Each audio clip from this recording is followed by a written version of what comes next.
I didn't say a word when the HOA president told my son he had no right to be on my property.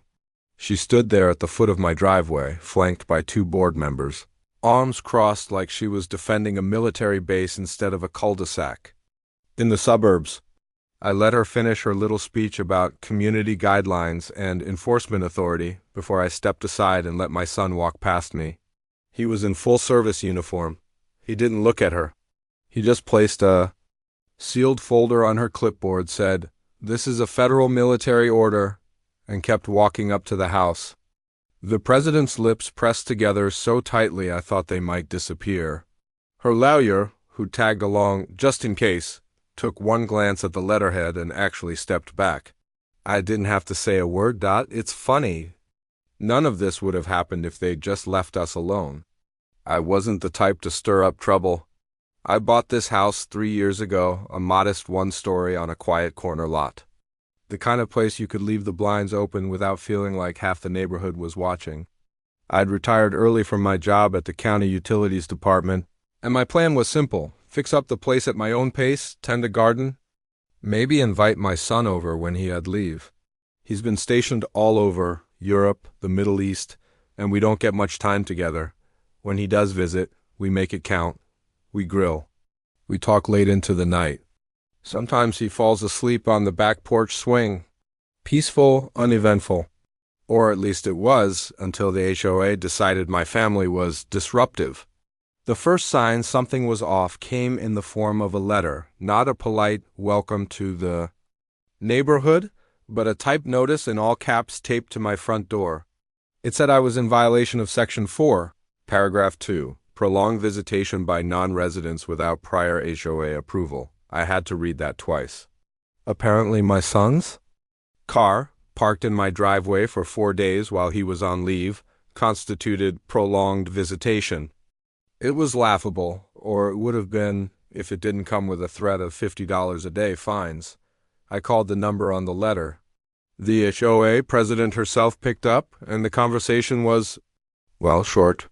She told me the rules are the rules and that military status doesn't grant exceptions. I told her it was my house. She told me the neighborhood belonged to the community. I remember setting the phone down slowly, because something about the way she said belonged told me this wasn't going to be the end of it. Over the next few weeks, the tone shifted from passive-aggressive to openly hostile. I got another letter when my son visited for a single weekend, this time saying he'd been observed engaging in activities inconsistent with community standards. I'm not sure if she meant the barbecue or the fact that he helped me restain the fence. Either way, it was absurd. I tried to handle it the reasonable way. I emailed the board. I asked for a copy of the bylaws that gave them the right to regulate my visitors. I pointed out that my son was family, not a tenant. The only reply I got was a one-line email: "We have the authority to protect community integrity." The phrase, community integrity, stuck in my head. It sounded like something you'd hear at a bad political rally. Not in a neighborhood meeting. After that, they stopped pretending to be subtle. One afternoon, I came home to find two HOA board members standing in my driveway, clipboard in hand, photographing my son's car. When I asked what they thought they were doing, one of them said, "Documenting a violation." I told them to leave. They didn't, so I called the sheriff's office. That got them moving, but the next day I got a certified letter saying my property was now under review for repeated noncompliance, and that my access to community amenities, meaning the pool and the walking trail, was suspended. I didn't care about the pool. I cared about the principle. They weren't just making life annoying. They were trying to establish that they had power over who I could see in my own home. That's when I stopped trying to reason with them and started researching. I pulled my original purchase documents and read every page. I went to the county recorder's office and got a certified copy of the subdivision plat map. I found the HOA's articles of incorporation and their own bylaws. Then I started reading state statutes, specifically the sections on homeowners associations and, interestingly enough, military personnel protections. It turns out there's a federal statute, part of the Service Members Civil Relief Act that prohibits certain forms of discrimination against active duty military in housing matters. That was my first breadcrumb. The second came from an old contact of mine, a guy I'd worked with back when I handled utility easements for the county. He told me that if a homeowner receives official military orders pertaining to the property, local covenants and HOA rules can, in certain cases, be overridden. I didn't even know that was a thing, so I called my son.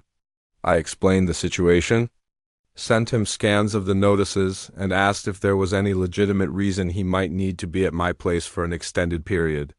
Turns out there was.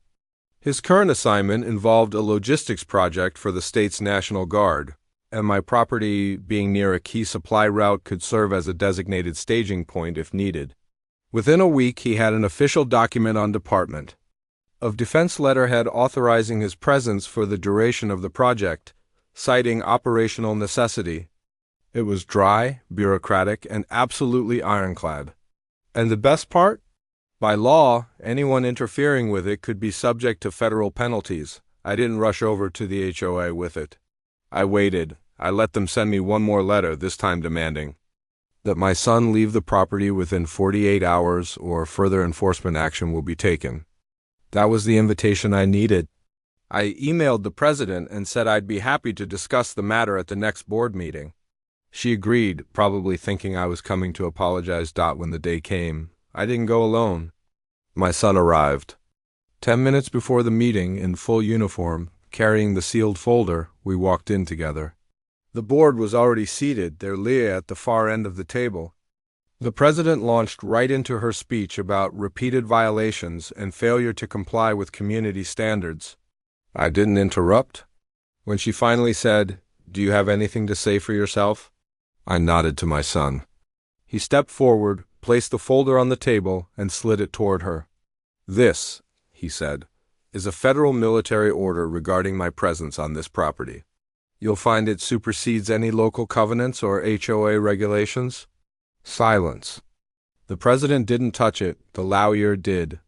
He opened it, read the first paragraph, and the color drained from his face. He closed it, looked at the president, and said, "We need to adjourn." The next day I got a very different letter. It said the HOA had reviewed the circumstances and determined that no violations had occurred. There was no apology, of course, but the fines were dropped. The under review status on my property disappeared, and the visits from clipboard wielding. Board members stopped entirely. Over the next few months, the neighborhood got quieter. A couple of board members resigned, citing personal reasons. The president stopped making eye contact when I passed her in the street. Now, when my son visits, nobody says a word. He still parks in the driveway, sometimes in uniform, sometimes not. The HOA hasn't sent me a single letter since in me. I've gone back to my peaceful routine, gardening, grilling, and enjoying the quiet. Well, quiet except for the occasional laugh I get when I remember the look on their faces that day.